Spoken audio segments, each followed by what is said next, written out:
Hello board gamers, today I'm going to be talking about the Pandante Light and Dark expansion. For those of you that don't know what Pandante is, it's a gambling game with a panda theme. It has at its core Texas Hold'em, but with a lot of intriguing options put on top to make it more interesting and fun to play. It's even fun to play when you're not gambling with real money. In fact, I've never played for real money and I always have fun every time I play. The Light and Dark expansion actually streamlines the game. It removes several rules, makes it easier to teach, just speeds up play, and overall just makes it a more smooth experience. On top of that, it adds several new play modes so you can kind of mix and match them and make the game fit your needs. So, first I'm going to go over the components of the various products, then I'll teach you the rules of the game, then I'll go over the various play modes, and then finally I'll give you my thoughts. Just a quick note, I only have the print and play of the expansion because it's not out yet. And then I have my original base set, so I'll be showing you print and play products plus original base set. So, first thing you'll get in the expansion is a rules reference sheet. You'll get challenge and no challenge tokens. And in the final product, I believe those will actually be cardboard tokens instead of cards. You'll get 6 of the light reference boards, 6 of the dark reference boards, 12 casino cards, there's 9 of them, there's the other 3 casino cards, then you'll get 6 Pandalord cards. You'll also get a large central betting board that all players will place their bets on, but for the print and play I don't have that, I just have individual betting boards, so that's what I'll be showing you. Alright, that's everything that comes in the expansion. You could also buy the standard set plus the standard base set plus the expansion in one box. And in addition to all that stuff, in the standard set, you'll get a deck of cards. It will actually be standard size cards, not this tarot size card. It will also come with 150 plastic discs that you'll use for betting.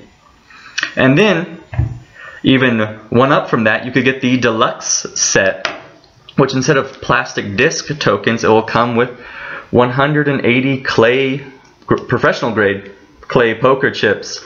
These are very nice. They have a nice weight to them. Super high quality.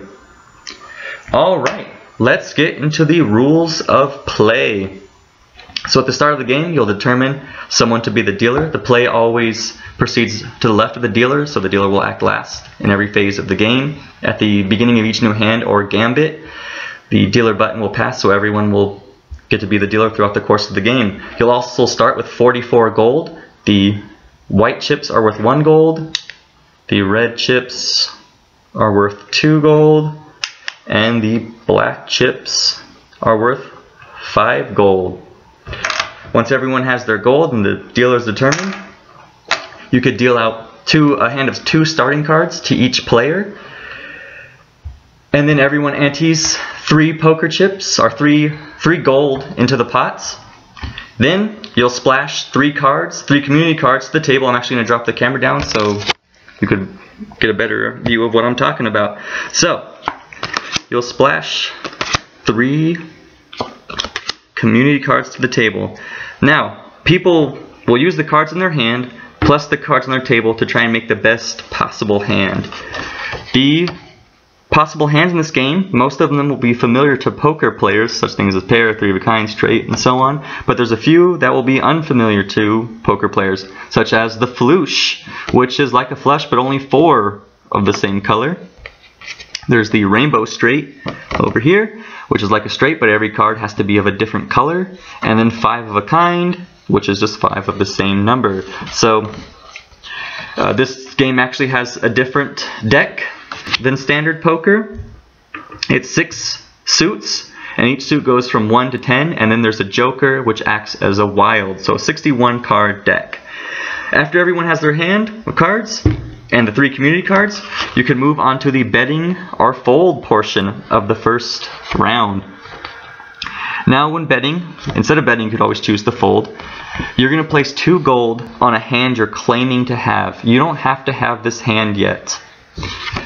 So let's say I was claiming to have a full house. I would place 2 gold on that spot, and then everyone else would place their bets. After everyone's placed their bets, you can move on to the snack phase. The snack phase is a way to help you improve your hand. how this works is if you have the highest claim hand, you get to snack for free. So say my full house was the highest claim hand, I would get to draw 1 card, add it to my hand of 2, and then from those 3 cards I could choose 1 to discard it face down.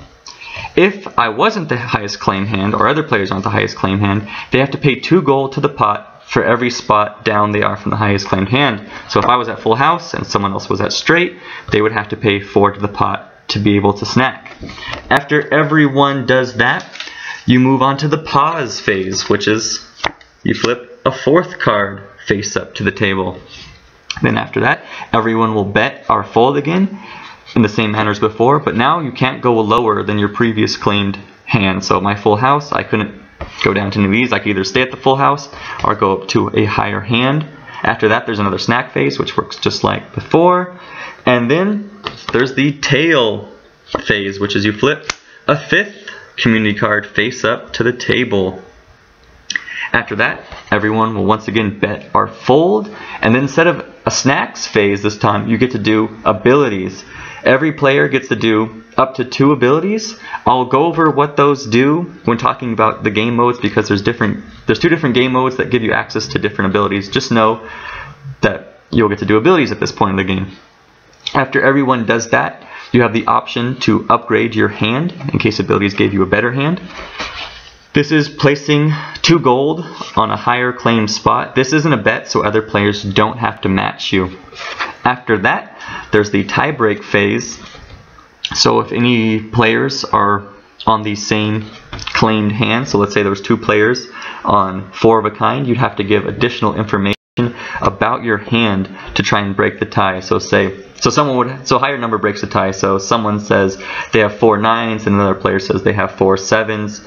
The 4 9s is the best hand at that point. Once the tiebreak phase is completed, you'll move to the showdown phase.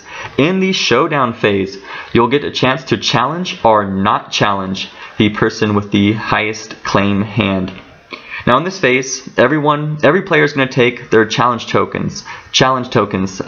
Either the no challenge or the standard challenge, and they'll just place it in their hand and then simultaneously reveal what they've selected. If anyone's challenged, the challenger closest to the dealer is the one that takes effect. So, if someone's challenged, the player has to reveal their hand to either prove that they had it or to show that they didn't have it. If they had it, the person that challenged them has to pay them 5 gold times the number of players. So in a 6-player game, they'd have to pay them 30 gold. If they didn't have it, they would only have to pay the challenger 5 gold. So it makes it really scary to challenge somebody, which is nice because it lets you get away with lies. If you didn't have it and no one challenged you, you just got away with a big fat lie and you'll win the hand anyway. And if you didn't have it and someone challenged you, it will just move down to the next highest claim hand. Alright, I'm going to bring the camera up because we don't really need to see the cards anymore. So all this makes it so it's very scary to try and challenge a hand, which is good because you want to be able to try and get away with lies once in a while. If someone did win a hand by lying, that's actually better than winning a hand by telling the truth. If they won by lying, they get what's called the panda coin, and what that will let them do in future turns, instead of doing one of their abilities, they could spend the panda coin to be able to draw 5 cards and discard down to 2. So a really strong ability. But there's only 1 panda coin in the game. So if you have it and don't use it and someone else wins by lying, they would steal it from you. And another additional rule in the game is the gold fairy. The gold fairy will refill anyone back up to 20 gold if they had less than 20 gold at the start of a gambit. So there's no player elimination in Pandante. But if a player ever has 0 gold, or if a player ever has 0 gold during a gambit, the gold fairy will pay their debts, but then at the start of the next gambit, she'll refill them back up to 20, but they can't play in that gambit because they have to hang out with the gold fairy to repay her from the gold that she lent them. Alright, so the different play modes. The kind of standard play modes, are the base things to go off, are the light and dark modes. This is the light board, and the thing that changes is the abilities that you'll have access to. The light is more of a friendly mode, and the abilities are more helpful to the player using them. For example, there's one that just lets you draw a card, try and improve your hand. There's one that lets you discard your hand and draw a new hand. There's one that lets you peek at one random card of another player, trying to get more information if they have their hand or if they're lying. And then there's raise, which makes all their players have to pay 5 gold to the pot, or fold. The dark abilities are kind of the opposite. They're just mean. So this is more for people that want to take that experience, or just a little bit more chaos in their game. There's an ability called delete. It says discard the 5th community card, then deal a new card to replace it. So that could completely mess someone over. There's trade, which you steal a card from someone else's hand at random, and then they steal a card back from you. So there's a chance they might just get back the card they stole from you, or there's a chance that you might completely blow up their hand and they're out of luck. There's also dilemma. Each opponent pays 5 gold to the pot or discards their hand and draws a new one. So just some really crazy, wacky abilities if people want to play that way. There's also 3 modes you could add on top. 3 modes you could add on top of either light or dark. There's the casino cards, which at the beginning of each gambit, you'll draw one of these random casino cards, or draw a casino card randomly, and they'll add an ability to that gambit. Some of them are good, some of them are bad. For example, the Big Paw Club, players get 3 private cards. Pretty helpful. But then there's the Hard Times Mill. The splash contains only 1 card, so instead of flipping over 3 cards at the start, you only get 1, making it really changes the dynamic of the game when you get Hard Times Mill. All of a sudden, pair becomes a super hand. There is the Panda Lords, which kind of adds asymmetry to the game. Each player will get one of these Panda Lords, and they'll have an ability throughout the whole game. They're really powerful too. For example, Bumblecloud, you always act last after the dealer, which is really strong. Waggles, you get to do an extra ability during the ability phase. So just really interesting stuff. It really changes up the game. And then another mode that you could add on top is the Diamond Dreams mode, which lets you use these diamond chips for extra kind of super special abilities, or let you get extra snacks, and you'll be able to get more of the diamond chips throughout the course of the game. And then the final mode is Serious Face mode. Now this is just the light mode with no extras on top, but instead of starting with 44 gold, you start with 104, and if you ever start a gambit with 44 gold or less, you're eliminated from the game. So it adds player elimination to the game for people that like that kind of thing. I enjoy that mode because it makes people be more cautious with their money, and they're not just throwing the money around because, oh, the gold fairy will give it back to me. In Serious Face mode, you really have to be careful. Alright, so those are the various modes. That's how you play. Let's get into my thoughts.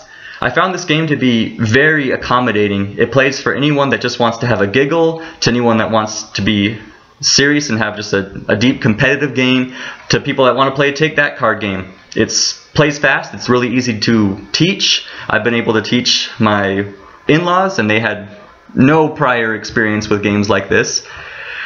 There's a lot of deduction to the game, trying to figure out if players really have their hands, which is something I very much enjoy.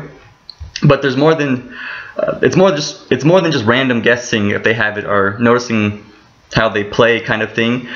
The actions people take give you clues if they have their hand or not. For example, if people use the raise ability as opposed to drawing new cards, that gives you an indicator that they're more likely to have their hand.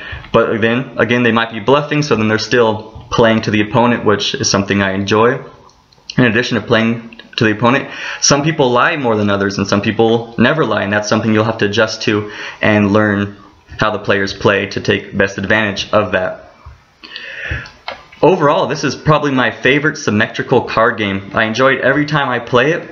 I have a blast playing it. People I've showed it to all have enjoyed it. Like I said, I play a lot with my father-in-law. We have a blast every time. We actually keep tally of how many times each of us have won.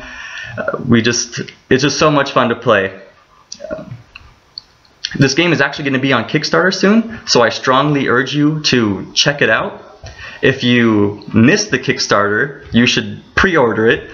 I just strongly recommend you to check out this game, give it a good look, see if it's something for you, and back it if you like it. There's going to be some awesome stretch goals. Just check it out. Alright, thanks for watching.